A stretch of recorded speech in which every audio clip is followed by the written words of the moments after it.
Assalamualaikum warahmatullahi wabarakatuh. Eh, Hai teman-teman, perkenalkan nama saya Rahmat, NIM 2002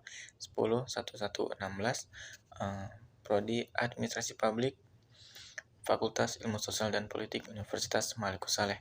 Sebelumnya, saya ucapkan terima kasih kepada Ibu Risna Dewi Estos MSP selaku dosen pengampu mata kuliah Administrasi Perpajakan yang telah membimbing saya dalam menyelesaikan mata pelajaran atau mata kuliah administrasi perpajakan. Nah, jadi untuk teman-teman, pada kesempatan kali ini saya akan menjelaskan tentang pengertian pajak dan paradigma pajak. Nah, jadi adapun sub pembahasan yang akan saya bahas mengenai pengertian dan paradigma pajak. Pembahasan yang pertama yaitu tentang pengertian pajak, lalu yang kedua ada ciri-ciri pajak, yang ketiga ada fungsi dari pajak itu sendiri, lalu yang terakhir tentang paradigma pajak atau sudut pandang pajak dari para ahli. Nah, baik teman-teman, kita masuk materi yang pertama yaitu tentang pengertian pajak. Pajak sendiri memiliki dua pengertian. Yang pertama pengertian pertama dari Undang-Undang Nomor 28 Tahun 2007 tentang tata cara pembayaran pajak. Lalu ada pengertian kedua yaitu menurut M.J.H. Smith.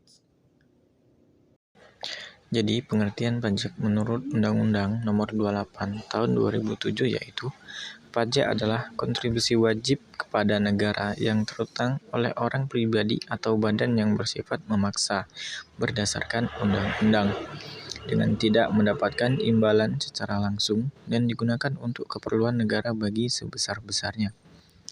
Lalu, pengertian pajak menurut M.J.H. Smith adalah pajak adalah prestasi kepada pemerintah yang terutang melalui norma-norma umum dan yang dapat dilaksanakan tanpa adanya kontra prestasi yang ditunjukkan secara individu. Hal ini dimaksudkan untuk membiayai pengeluaran pemerintah. Nah, jadi teman-teman, kita masuk materi yang kedua, yaitu tentang ciri-ciri pajak. Ciri-ciri pajak yang pertama yaitu dipungut oleh negara. Lalu yang kedua, dalam pembayaran pajak tidak dapat ditunjukkan kontra prestasi secara langsung dan tidak dapat ditunjuk. Lalu yang ketiga, dipungut berdasarkan oleh ketentuan undang-undang. Dan yang keempat, yaitu pemungutan pajak ini diperuntukkan sebesar-besarnya bagi kemakmuran rakyat dan digunakan untuk pengeluaran pembayaran. Nah, teman-teman, sekarang kita masuk materi yang ketiga, yaitu fungsi dari pajak itu sendiri. Secara umum ataupun secara undang-undang, pajak memiliki dua fungsi, yaitu fungsi penerimaan atau budgeter, dan yang kedua yaitu fungsi pengaturan atau reguler. Nah, untuk penjelasan selanjutnya akan saya sampaikan sebagai berikut. Jadi yang dimaksud pajak sebagai penerimaan yaitu pajak sebagai sumber dana bagi pemerintah untuk membiayai pengeluaran-pengeluarannya. Lalu yang kedua, apa yang dimaksud dengan fungsi pengatur yaitu pajak sebagai alat untuk mengatur atau melaksanakan kebijakan pemerintah dalam bidang sosial dan ekonomi. Nah, teman-teman, selanjutnya kita masuk materi yang keempat, yaitu tentang paradigma pajak. Nah, sebelum kita membahas tentang paradigma pajak, sebenarnya apa sih itu paradigma? Nah, paradigma itu adalah paradigma dalam disiplin intelektual adalah cara pandang orang terhadap diri dan lingkungan yang akan mempengaruhinya dalam berpikir, bersikap, dan bertingkah laku. Lalu Harmon juga mengatakan bahwa paradigma adalah sebagai cara mendasar untuk mempersepsi, berpikir, menilai, dan melakukan yang berkaitan dengan suatu tentang misi realitas. Gitu. Nah, setelah tadi teman-teman telah mengetahui tentang apa itu paradigma menurut dua ahli tadi, nah barulah kita masuk paradigma pajak. Di sini paradigma pajak menurut Masdar F. Masudi ada 3, yaitu yang pertama pajak sebagai upeti untuk penguasa. Ini biasanya terjadi pada zaman kerajaan. Lalu yang kedua ada pajak sebagai imbal jasa untuk penguasa. Nah, kalau ini terjadi pada masa kolonial. Lalu yang ketiga, pajak sebagai timbal balik untuk segenap rakyat. Nah, ini yang terjadi sekarang seperti yang kita rasakan sekarang ini. Nah, untuk penjelasan lebih lanjutnya akan saya sampaikan sebagai berikut. Nah, jadi yang dimaksud pajak sebagai upeti penguasa yaitu yang pertama, pajak sebagai upeti berlaku dalam sistem pemerintahan feodal di bawah kekuasaan raja-raja. Lalu yang kedua, pajak dibayarkan oleh rakyat sebagai persembahan buat sang raja selaku penguasa jagat raya atau mangku bumi atau alam. Yang ketiga, raja sebagai penerima persembahan adalah satu-satunya pihak yang berwenang menentukan untuk siapa dana yang dibelanjakan. Nah, lalu yang keempat, yang paling diuntungkan dari penggunaan dana pajak dengan demikian adalah raja-raja sendiri beserta keluarganya dan kroninya. Rakyat hanya boleh mengharapkan kebaikan sang raja.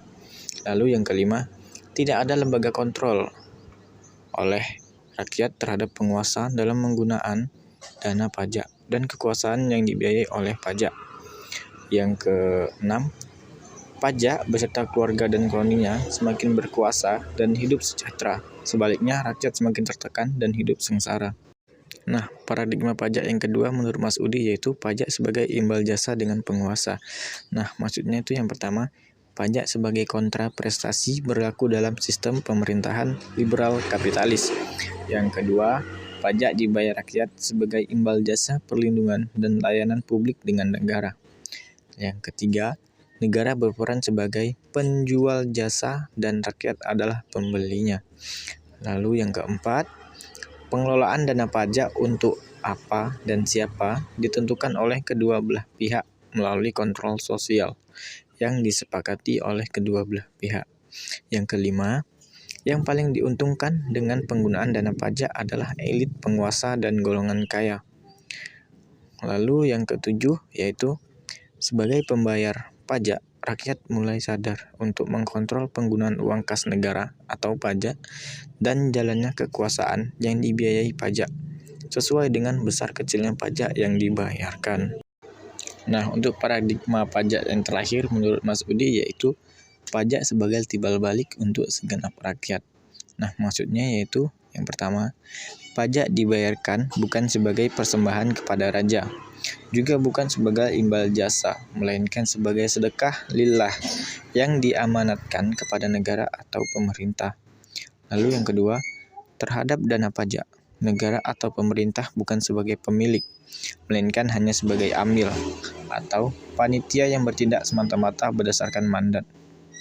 Pemilik uang pajak secara hakiki adalah Allah, dan dalam bahasa sosiologis adalah rakyat. Lalu yang ketiga, untuk itu yang harus diuntungkan oleh pajak atau kekuasaan yang dibiayai dengan pajak adalah rakyat keseluruhannya dengan prioritas kaum fakir miskin ataupun suku dan agamanya. Yang keempat, secara rinci sebagaimana pajak ditasarufkan atau dikemaslahatan segenap rakyat harus disepakati bersama melalui musyawarah di antara semua atau wakil-wakilnya.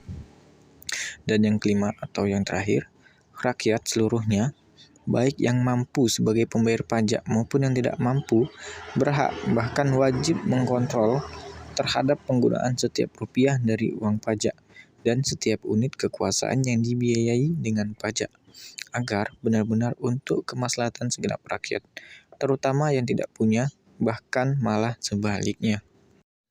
Nah, jadi demikianlah teman-teman pembahasan saya mengenai pengertian pajak, ciri-ciri pajak, fungsi pajak, dan paradigma pajak. Saya harap ini bisa menjadi referensi teman-teman sekalian untuk menambah wawasan teman-teman tentang perpajakan dan paradigma pajak. Sebelumnya, terlebih dahulu saya ucapkan terima kasih sebesar-besarnya kepada dosen PA saya, dosen pengampu mata kuliah administrasi perpajakan, Ibu Risna Dewi, Asos MSP. Jadi demikianlah hasil presentasi ataupun video saya.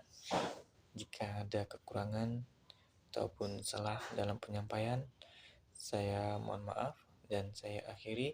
Assalamualaikum warahmatullahi wabarakatuh.